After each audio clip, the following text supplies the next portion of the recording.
Les pertes sont immenses et ces images amateurs en disent long sur l'étendue des dégâts causés par les inondations.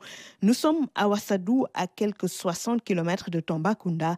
Ici, le fleuve est sorti de son lit. Ces agriculteurs ne savent plus où donner de la tête. Voilà 18 jours qu'il leur est impossible d'accéder à leurs champs. 12 hectares de terre avec plus de 25 000 pieds de bananes sous les eaux. Après 9 mois d'intense activité agricole, la production est fortement affectée. La côte du fleuve Gambie, c'est 12 mètres IGN. Donc là, on est à 11,79. Ça veut dire que si ça continue à monter encore, les impacts vont être plus importants. Mais aujourd'hui, là, déjà, nous sommes en train de voir un peu quelles sont les populations qui sont impactées. C'est plus les producteurs de bananes. La banane, vous savez, souvent, le cycle, c'est à peu près 9 mois. Donc, c'est des producteurs qui vont rester encore 9 mois s'ils veulent faire de la banane pour avoir une autre production.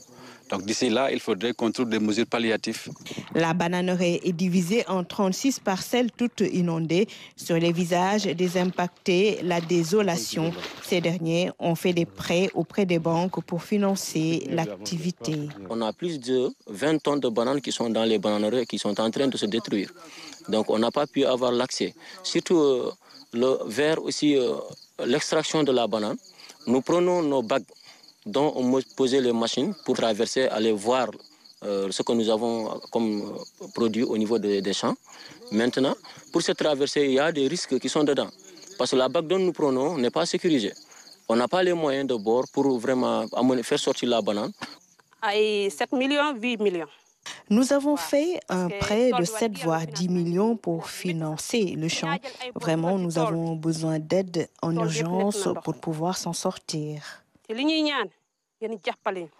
Depuis 1977, cette bananeraie de Ouassadou est exploitée par le GIE Tilo Tilo avec ses 53 membres, dont les 15 sont des femmes. Depuis un certain temps, les cultures sont diversifiées avec des spéculations comme l'arachide, le mil, le maïs, entre autres.